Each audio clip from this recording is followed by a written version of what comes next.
Assalamu alaikum.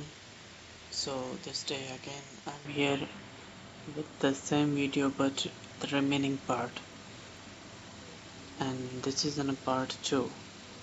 तो इस video में जो रिमेनिंग पार्ट्स था, जो वर्ड फॉर्मेशन प्रोसेस था और मज़ीद इफेक्सेस और प्रीफिक्सेस के बारे में था, उसको हम आगे पढ़ेंगे।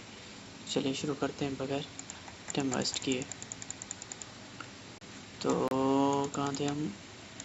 जी, यहाँ पे थे हम कि रूट वर्ड्स तो हमने पढ़ लिए। रूट्स वर्ड्स वो होते हैं जो मेन वर्ड्स होते हैं, जो मेन वर्ड होते हैं जिनके साथ जो प्रीफिक्सेस और अफिक्सेस या सफिक्सेस लगाते हैं, जिनको हम अफिक्सेस कहते हैं। ओवरऑल वो जो है ना वर्ड के अंदर ऐड होते हैं ताकि वर्ड के मीनिंग को या पॉजिटिव कर सकें या नेगेटिव कर सकें, इसके लिए हम ये इस्तेमाल करते हैं।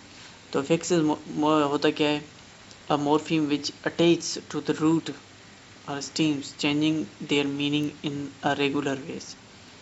बिल्कुल, अफिक्सेस क्या होते हैं? वो एक अटैचेस यानी स्मॉलेस्ट यूनिट होते हैं जो मेन वर्ड, जो रूट वर्ड होता है, उसके साथ जुड़ते हैं उसकी मीनिंग चेंज करने के लिए, या तो उसको पॉजिटिव करने में या तो नेगेटिव करने में।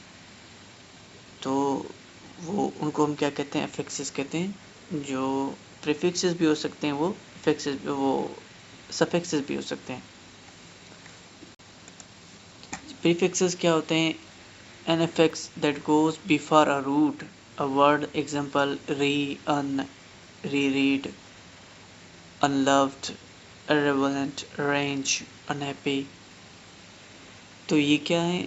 अफेक्स है। ये एक अफेक्स है, लेकिन अफेक्सेस में भी कौन सा अफेक्स है? प्रीफिक्सेस है, यानी जो पहले रूट वर्ड से पहले यूज होगा उसको हम प्रीफिक्सेस कहेंगे। प्री यानी पहले, तो उनको हम क्या कहते हैं? प्रीफिक्सेस, जो रूट वर्ड से आगे यूज होते हैं। और री, अभी इधर री है, रीअरेंज हो गया, अन है, अनहैप्पी हो गया, इस तरह ही। तो सफिक्सेस क्या होता है? An affix that goes after root word, यानी कि रूट वर्ड के बाद जो यूज़ होता है उसको हम कहते हैं सफिक्सेस। यानी जो मेन वर्ड है उसके बाद जो यूज़ हो उसको हम क्या कहते हैं? सफिक्सेस कहते हैं। जिस तरह ई एस टी हो गया, ई आर हो गया, एस हो गया, ईडी हो गया, आईएनजी हो गया, ये सब क्या है? ये सफिक्सेस हैं जो मेन वर्ड के बाद यूज़ होते हैं। उसके बाद वर्ड फॉर्मेशन प्रोसेसेस हैं। वर्ड किस तरह बनते हैं, कौन कौन से प्रोसेसेस हैं जिनके ज़रिए नए वर्ड बनते हैं या उसी वर्ड के अंदर मॉडिफिकेशन होती है, उसी सब को या बारो करते हैं, वो सारा कुछ इसी वर्ड फॉर्मेशन प्रोसेस में पढ़ेंगे। लिखा हुआ है कि compounding mean combining the two और more words to create a new word. यानी कि सिंपल अल्फाजों में कहा जाए तो ये एक ऐसा प्रोसेस होता है कि दो अल्फाजों को मिलाकर एक नया वर्ड बनता है। जैसे ब्लैक बोर्ड किस तरह बना? बोर्ड और ब्लैक को मिलाकर एक ब्लैक बोर्ड बनता है। टूथ ब्रश को मिलाकर एक टूथ ब्रश बनता है। इस तरह बहुत से वर्ड्स हैं जो दो वर्डों को मिलाकर एक वर्ड बनता है। Book store, store and book दोनों को मिलाकर एक बुक स्टोर बनाया गया है। इस तरह डेरिवेशन क्या होता है? एडिंग अ प्रीफिक्सेस और suffixes to word to create a new word. बिल्कुल ये सिंपल है। किसी भी रूट वर्ड के अंदर प्रीफिक्सेस या अफिक्सेस लगा के हम एक नया वर्ड बना सकते हैं। हैप्पी के साथ हैप्पीनेस कर देते हैं लास्ट में, यानी सफिक्सेस लगा के। अनहैप्पी के साथ अनहैप्पी लगा देते हैं, तो अन लगाते हैं, नया वर्ड बन जाता है। इसी तरह प्रीफिक्स भी लग सकता है, सफिक्स भी लग सकता है, डेरिवेशन उसको कहते हैं। ब्लेंडिंग बेसिकली वर्ड का मतलब है mixing. Combining the part of two words to create a new word, यानी कि दो मेन वर्ड हैं, उनका आधा आधा उठाकर एक वर्ड बनाना, उसको क्या कहते हैं? जो ना एक नया वर्ड बनता है, यानी मिक्सचर बनता है, दो वर्डों का मिलाकर एक मिक्सचर बनता है, उसको हम एक नया वर्ड कहते हैं।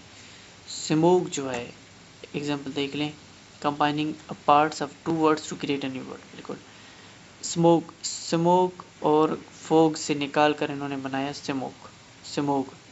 जो फोग जो है धुएं को कहते हैं, स्मोक भी धुएं को, तो इसको मिलाकर स्मोक बन गया। ब्रंच यानी ब्रेकफास्ट और लंच के दरमियान जो होता है उसको हम क्या कहते हैं? ब्रंच कहते हैं।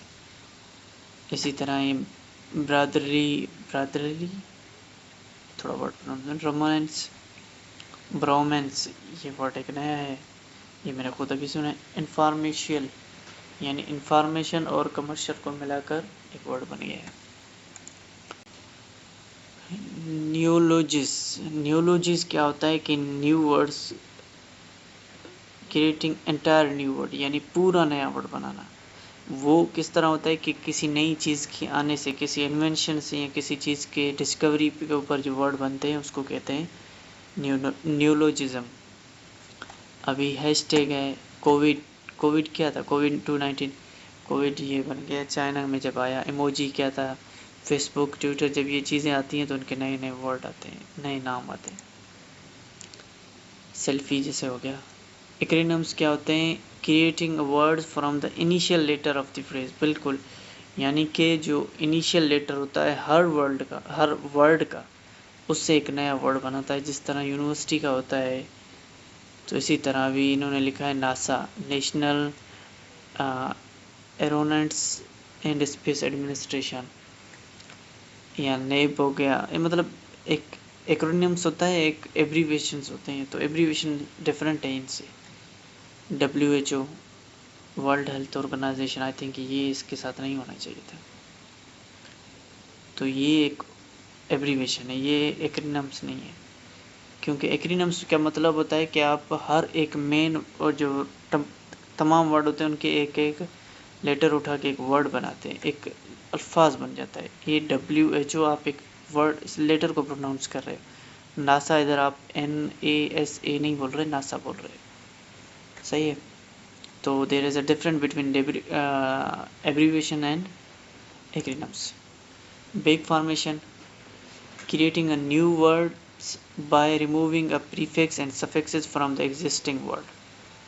यानी क्या कहता है कि आप जो है ना नए वर्ड जो ना बनाते हो, किस तरह रिमूव करते हो प्रीफिक्स को या सफिक्स को एग्जिस्टेड वर्ड के अंदर। अभी एडिट जो वर्ड है उसके अंदर एडिटर था, एडिटर से OR निकाल कर D तक एडिट तक छोड़ा तो एक नया वर्ड बन गया। टीच किस तरह बना, टीचर से बना। एडवाइस फ्रॉम एडवाइज़र से। टेलीकास्टर से, यानी कि जो मेन वर्ड है वो लंबा है, उसमें अंदर आप डिलीशन करते हो, वो प्रीफिक्सेस की भी हो सकती हैं, एफिक्सेस की भी हो सकती है। उसके बाद है कन्वर्जेशन, चेंजिंग अ वर्ड्स ग्रामेटिकल कैटेगरी, यानी एक वर्ड जो नाउन है उसकी ग्रामेटिकल कैटेगरी चेंज करके उसकी मीनिंग चेंज हो जाती है, उसको वर्ब नाउन से वर्ब बना देते हो। I will go for a run, here the verb is converted into a noun। इधर जो वर्ब है रन, वैसे तो रन का मतलब वर्ब है, लेकिन यहाँ पे एक नाउन बन चुका है। तो यानी कि आप वर्ड की कैटेगरी चेंज करके, वर्ड की जो ना जगह चेंज करके उसको आप क्या कर देते हो, एक नया वर्ड बना देते हो। Thank you so much for your attention. अल्लाह हाफिज़।